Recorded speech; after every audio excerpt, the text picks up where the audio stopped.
না মানে কানুন যাচাইবে হাসিল করে নিবে দ্বিগুণ। তাণ্ডব টিম কি ঘুমাচ্ছে নাকি? তাণ্ডব টিম কি ঘুমাচ্ছে? আপনারা কি ঘুমাচ্ছেন মিয়ারা? কি করতেছেন ভাই আপনারা? প্রোডাকশন হাউস কি করতেছেন? ঈদের বাকি 8 থেকে 9 দিন নাকি বা 10 দিন বাকি আছে, মানে বুঝলাম না। এখনো গান নাই, টিজার নাই, ট্রেলার নাই, কিচ্ছু নাই। এখন নাকি আপনারা গোপনে গোপনে শুটিং করছেন। তাহলে হচ্ছেটা কি আসলে? আপনারা কখন করবেন প্রচার না, কখন মার্কেট, কখন দিবেন গান, কখন কি দিবেন? কি হচ্ছে ভাই এগুলো? নোংরামি হচ্ছে নাকি? কি হচ্ছে আসলে? করছেন নাকি আসলে আপনারা? হ্যালো এভরিওয়ান, আসসালামু আলাইকুম। শিমুল আছি আপনাদের সঙ্গে। কেমন আছেন সবাই? সবাইকে ভিডিওটি শেয়ার করার আমন্ত্রণ জানাচ্ছি। দেখেন, প্রথম কথা হচ্ছে তাণ্ডব ঈদের রিলিজ, এই ঈদের রিলিজ, কুরবানিতে রিলিজ, বাট এখন পর্যন্ত একটা পোস্টার আর একটা টাইটেল ট্র্যাক ছাড়া এখন পর্যন্ত আর কোনো কিছুই আসে নাই। কালকেও টাইটেল ট্র্যাকটা আসলো, কিন্তু শাকিব খানের ক্যারিয়ারে 26 বছরে উনি পদার্পণ না করতেন তাহলে এই টাইটেল ট্র্যাকটা অন্তত আসতো না।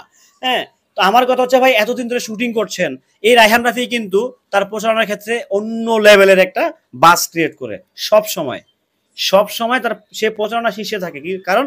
তার প্রোডাকশন হাউস থাকে চরকি, আলফাই, এসবিএফ, মানে যারা হচ্ছে প্রচারণা সবার শীর্ষে থাকে অলওয়েজ। প্রত্যেকটা কন্টেন্ট, শুধু সাকিব খান না, তারা প্রত্যেকটা কন্টেন্টই তারা হচ্ছে আলোচনায় রাখতে চায়। সো ওই তিনটা বড় বড় প্রতিষ্ঠান তাণ্ডবের সাথে জড়িত, তারা প্রডিউসার। সো তাদের মতো বড় বড় প্রতিষ্ঠান থাকতে তাণ্ডবের এখন পর্যন্ত কেন কোনো গান আসতেছে না?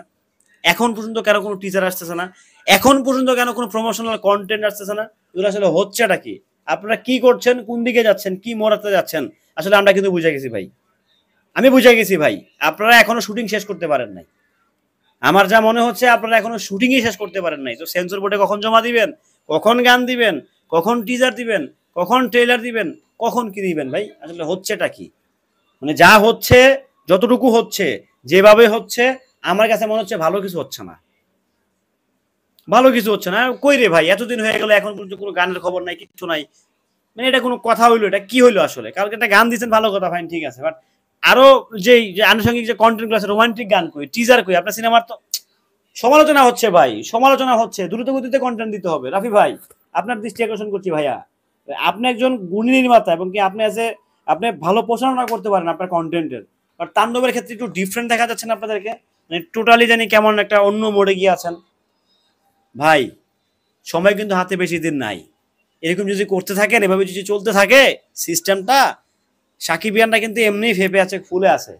তো যদি আপনারা এরকম করেন তাহলে ব্যাপারটা দুঃখজনক ছাড়া কিচ্ছু হবে না। কারণ বেশি কিন্তু সময় নাই হাতে ভাই। আজকে মেবি 29 তারিখ পড়ে গেছে, রাত মানে 12টা বাজে 30 তারিখ। সো আর থাকে কয়দিন? 8 দিন থাকে। ওই 8 দিন পরে আপনারা, আপনি 8 দিনের মধ্যে কি করবেন ভাই? আর কি বা দিবেন? মানে আমরা দর্শকরাই পেনিক দিচ্ছি বেশি এখন।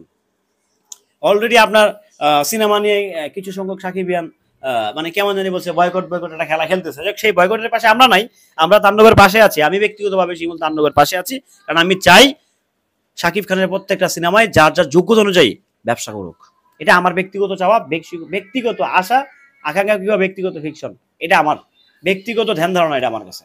তো এখন বিষয় হচ্ছে যে, যদি আপনারা কোনো কন্টেন্ট না দেন, এমনিতে তো সাকিবিয়ানরা খুব ফেপে ফুপে একদম একদম বুঝিনি তো কি অবস্থায় আছে সাকিবিয়ানরা। আবার যদি কন্টেন্ট না আসে তাহলে ব্যাপারটা অন্যদিকে যাচ্ছে না। আসলে এটা কি হচ্ছে, কোন দিকে যাচ্ছে, কোন দিকে মন নিচ্ছে, আসলে আমি নিজেও বুঝতেছি না। তাণ্ডব কি আদৌ যে আসবে? তো সম্ভাবনা আছে তো আসার, আছে তো নাকি? যাই হোক, সেটা তাদের ব্যক্তিগত ব্যাপার। বাট এজ এ ভক্ত হিসাবে, এজ এ কন্টেন্ট ক্রিয়েটার তো না, আমি ভক্ত হিসাবে কিংবা এজ এ ছোটখাটো ক্রিয়েটার হিসাবে আমার দাবি, একটা কন্টেন্ট অবশ্যই মাঠে রিলিজ করতে হলে তার আনুষঙ্গিক কিছু প্রমোশনাল কন্টেন্ট থাকে, সেগুলোকে রিলিজ করে দিতে হয়। সো যেহেতু সিনেমাটা এখন সেন্সর হয়নি, গোপনে গোপনে শুটিং চলছে এখনো। সো দেখা যাক আমরা কন্টেন্ট কবে পেতে পারি। খুব আশা করতেছি খুব শীঘ্রই হয়তো রাফি ভাই, উনি ভালো বুঝেন, উনি এজ এ গুড মেকার, আমি বারবার বলি, খুব ভালো একজন নির্মাতা রাফি ভাই, রায়হান রাফি। সো অনেকেই বলবেন যে আমি বিরিয়ানি খাই রাফির, বলতে পারেন রাফির বিরিয়ানি খাই বা না খাই, আপনারা লাস্ট আমার কয়েকদিনের ভিডিও দেখে বুঝতেই পারতেছেন। সো যাই হোক, সবকিছু মিলে রাফি ভাই আর দেরি করেন না, অনেকদিন হয়ে গেছে ভাই, কন্টেন্ট একের পর এক রিলিজ করেন, আমাদেরকেও একটু রিলিজ করেন। আমরাও চাই তাণ্ডবের হাইপটা পজিটিভ, নেগেটিভ থেকে পজিটিভের রূপ নিক। ভালো থাকবেন সবাই, সুস্থ থাকবেন। ভিডিওটি কেমন ছিল অবশ্যই কমেন্ট করে জানিয়ে যাবেন। আল্লাহ হাফেজ।